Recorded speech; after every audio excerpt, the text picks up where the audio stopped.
नमस्कार, NDTV India देख रहे हैं आप। मोहताब हुसैन शुरुआत कर रहे हैं उत्तरकाशी की खबर से। सुरंग में फंसे मजदूरों को निकालने के लिए यहां पर मैनुअल ड्रिलिंग का काम अब शुरू हो गया है। ऑगर मशीन से करीब यहां पर जो है वो पाइप अंदर चला गया है और आपको बता दें कि मैनुअल ड्रिलिंग के लिए 3 टीमें यहां पर बनाई गई हैं और 12, 7 और 5 सदस्यों की ये टीमें हैं। वर्टिकल ड्रिलिंग का काम अब तक 36 मीटर हुआ है। अभी 50 मीटर और वर्टिकल ड्रिलिंग होनी है। संकटों के तमाम विशेषज्ञ यहाँ पर पहुंचे हुए हैं और सेना की इंजीनियरिंग यूनिट को भी यहाँ पर बुला लिया गया है। प्रधानमंत्री के सचिव तक यहाँ पर आ गए हैं, इसलिए भरोसा रखना यहाँ पर चाहिए कि सब कुछ यहाँ पर जो है वो जल्द पूरा होगा, लेकिन इसमें हड़बड़ी बिल्कुल नहीं की जानी चाहिए। उत्तराखंड सरकार के सचिव नीरज खैरवाल के मुताबिक पाइप में फंसे ऑगर मशीन के ब्लेड को काटने का काम पूरा कर लिया गया है। प्रेस कॉन्फ्रेंस कर उन्होंने इस बारे में जानकारी दी।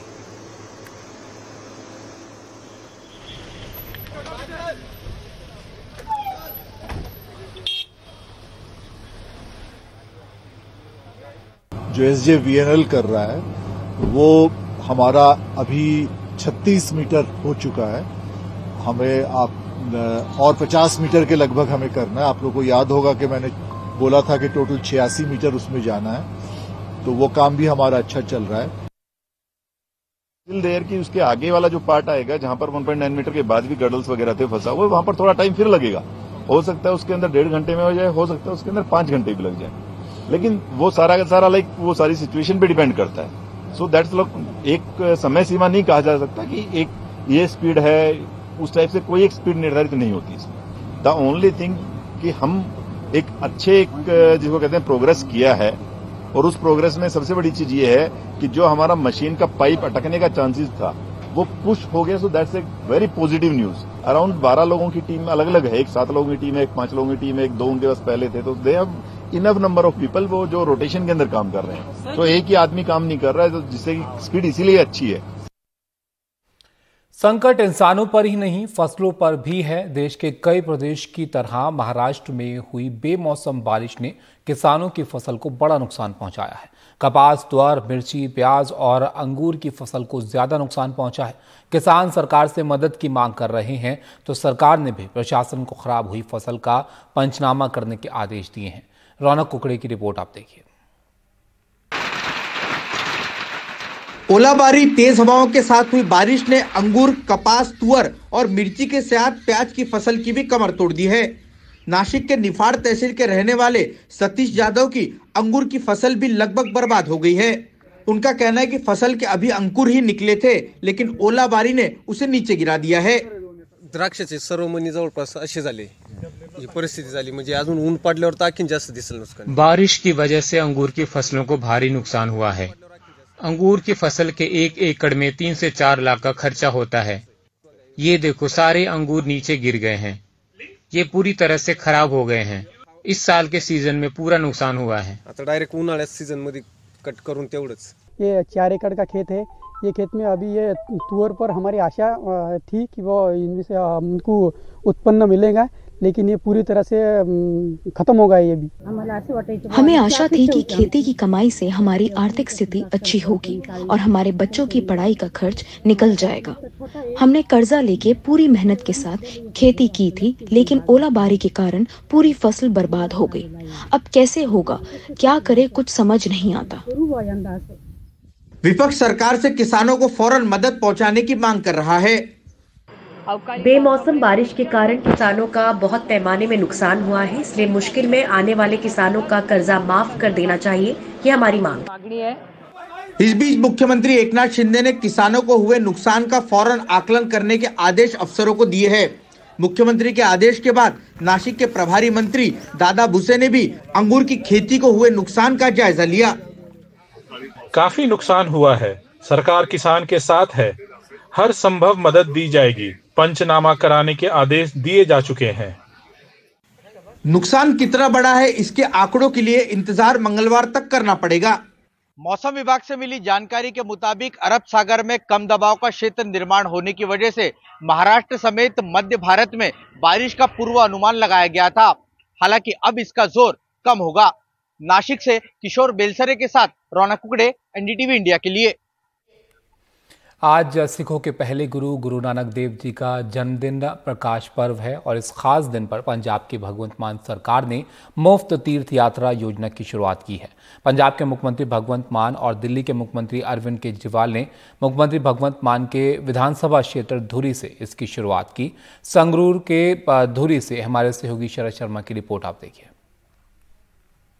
साडे मानयोग दोनों मुख्यमंत्री साहबान श्री अरविंद केजरीवाल जी, पंजाब के मुख्यमंत्री भगवंत मान और दिल्ली के मुख्यमंत्री अरविंद केजरीवाल ने संगरूर के धुरी से बसों को हरी झंडी दिखाई और दिल्ली की तरह पंजाब में भी मुफ्त तीर्थ यात्रा शुरू हो गई। सिखों के प्रथम गुरु गुरु नानक देव के जन्मदिन पर ये शुरुआत हुई। आज पहली ट्रेन जा रही है, 1040 सवारियां एक ट्रेन च जांदियां जी। बड़ियां शानदार एसी ट्रेनां ने और खाण पीण नूं विच सब कुछ मिलूगा। खाना डॉक्टर विच है, कोई रब ना करे कोई बीमारी ठमारी रस्ते च हुंदी है, डॉक्टर विच हैगा ते तुहाडे नाल संपर्क रखा जाऊगा। देश को आजाद हुए 75 साल हो गए। इन 75 साल में एक भी सरकार आज तक ऐसी नहीं आई जिसने लोगों को तीर्थ यात्रा करवाई हो इस तरह से, और वो भी मुफ्त तीर्थ यात्रा करवाई हो। 1000 से ज्यादा तीर्थ यात्रियों का पहला जत्था महाराष्ट्र के नांदेड़ में श्री हजूर साहिब के दर्शन के लिए निकला है। ये वो जगह है जहां सिखों के 10वें गुरु श्री गुरु गोविंद सिंह जी ने अपने जीवन का अंतिम समय बिताया। लाभार्थी इस योजना से बेहद खुश हैं। कभी गए नहीं आप नांदेड़? पहली मैं मिली है, इतनी सहूलत नहीं कितने मिली पर। अच्छा, मतलब गए हैं लेकिन इस तरह की सुविधा नहीं मिली है। हाँ, सहूलत नहीं मिली है। और खर्चा वगैरह भी जेब से ही हुआ होगा। हाँ, नहीं मतलब कुछ खास हो, कुछ लोगों को पता लगे कुछ ऐसी योजना क्यों होनी चाहिए, नहीं होनी चाहिए। बस साढ़े पिंड तो लेके आई ने। अच्छा, गांव से ही आपको बस जो है लेकर आ रही है? तो लेके आ रही है। अच्छा, ते उरे हुण रैली चले गए, हुण इदू बाद सानू स्टेशन दे बस स्टेशन पे भी आपको लेके जाएगी। हाँ जी, हाँ जी। अच्छा, और पहली बार जा रहे हैं, सरकार ले जा रही है। कभी गए हैं आप नांदेड़ हजूर साहिब जी? नहीं गए नहीं जी। अच्छा, भगवंत मान ने दिखाई है अपन यात्रा। अच्छा, हाँ जी। नहीं तो अगर ऐसी यात्रा शुरू नहीं होती तो फिर आपको क्या लगता है, जा पाते नहीं जा पाते? नहीं, ये पता है जा पाते कि ना जाते। पंजाब सरकार पहले चरण में करीब 40 करोड़ रुपए की लागत से 53,000 यात्रियों को तीर्थ यात्रा करवाने की योजना बना चुकी है। ऐसी बहुत सी योजनाएं हैं जो दिल्ली की आम आदमी पार्टी सरकार अपने यहाँ लागू कर चुकी है और पंजाब की आम आदमी पार्टी सरकार उसको अपने यहाँ लागू कर रही है। मुख्यमंत्री तीर्थ यात्रा योजना ऐसी ही योजनाओं में से एक है, लेकिन चर्चा ये चल रही है कि आम आदमी पार्टी की पंजाब सरकार वो योजना कब लागू करेगी जिसके अंदर 18 साल से ऊपर की हर महिला को उसके खाते में हर महीने 1000 रुपए देने का वादा किया गया है। नजरें इस पर लगी हुई हैं, चर्चा इसके बारे में चल रही है। धुरी संगरूर पंजाब से अपने कैमरा सहयोगी सचिन गुप्ता के साथ मैं Sharad Sharma, NDT media. Hamas ने संघर्ष विराम के तीसरे दिन रविवार को बंधक बनाए गए 14 इजरायली नागरिकों और 3 विदेशियों को रिहा कर दिया। रिहा किए गए बंधकों का यह तीसरा बैच था। रिहा होने वालों में 4 साल की अमेरिकी बच्ची अबिगेल एडन भी शामिल हैं, जिसके माता पिता 7 अक्टूबर को हुए हमले में मारे गए थे। अगवा बंधकों की रिहाई के बदले में इजराइल की तरफ से भी 39 फिलिस्तीनी कैदियों को रिहा कर दिया गया है। समझौते के मुताबिक हमास की ओर से 50 इजरायली बंधकों को रिहा किया जाना है, जबकि इजराइल 150 फिलिस्तीनी कैदियों को रिहा करेगा। इधर बंधकों को कैदियों की रिहाई के बीच इजरायली प्रधानमंत्री कल अचानक गाजा पहुंच गए और सैनिकों से मुलाकात उन्होंने की। 20 सालों में गाजा पहुंचने वाले नेतन्याहू पहले इजरायली प्रधानमंत्री हैं। इस दौरान उन्होंने एक बार फिर दोहराया कि हमास के अंत होने तक उन्हें कोई भी ताकत रोक नहीं सकती। बंधकों की रिहाई, हमास के अंत और गाजा की ओर से सुरक्षित इजराइल का लक्ष्य पूरा होने तक ये युद्ध जारी रहेगा।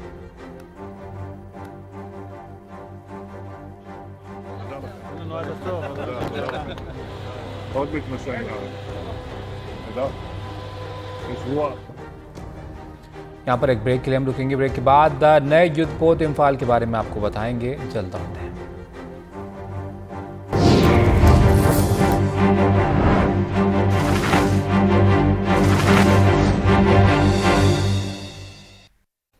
आज गुरु पर्व है और इस मौके पर स्वर्ण मंदिर रोशनी में नहाया हुआ है। इस मौके पर दीपमाला की गई है। वाराणसी के गंगा घाट भी जगमग रोशन है। देव दीपावली के मौके पर हर तरफ यहां पर जगमग रोशनी नजर आ रही है। वाराणसी के त्रिपुरा भैरवी घाट पर दिए सजाए गए हैं। कार्तिक पूर्णिमा के मौके पर 70 देशों के राजदूत और राजनयिक वाराणसी पहुंचे हैं।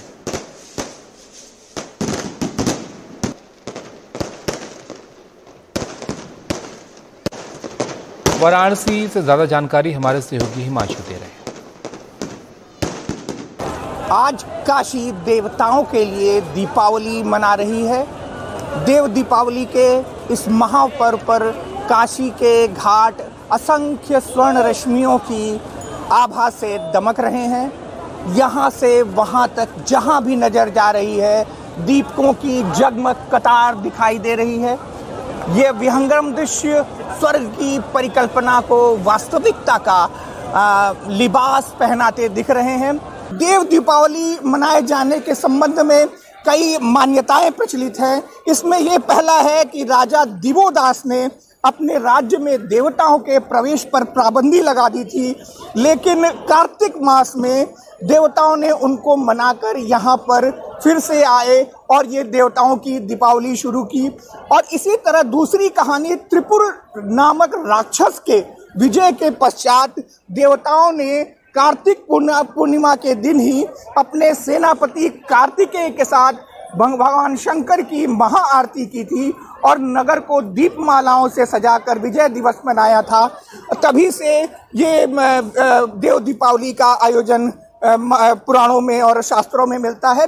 अगर हम वाराणसी के इस देव दीपावली की बात करें तो ये जो है यहाँ पर एक पंचगंगा घाट है। सर्वप्रथम वहाँ पर 5 दीपकों से एक वहाँ के लोकल निवासी थे वहाँ के, उन्होंने नारायण गुरु नाम था उनका, उन्होंने 5 दीपकों से पंचगंगा घाट से इसकी शुरुआत की थी। उसके बाद ये कालांतर में 89-90 के आसपास ये बहुत बृहद रूप ले चुका है।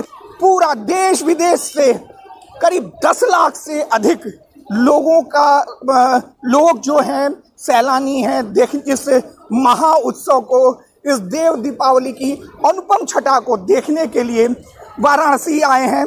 सभी का एक ही प्रयास है कि किसी भी तरीके से वो इस खास मंजर, इस खास दृश्य के को देखने का लाभ ले सकें। दीपकों से जो निकल रही आभा है वो पूरी तरह संकल्पित है कि वो तम का साम्राज्य उखाड़ फेंके, और जो बाती है वो उसमें उसकी हर बाती इसी बात की ओर इशारा कर रही है कि अंधेरा धरा पर कहीं रह न जाए। वाराणसी से पुरुषोत्तम के साथ हिमांशु शर्मा, एनडीटीवी इंडिया।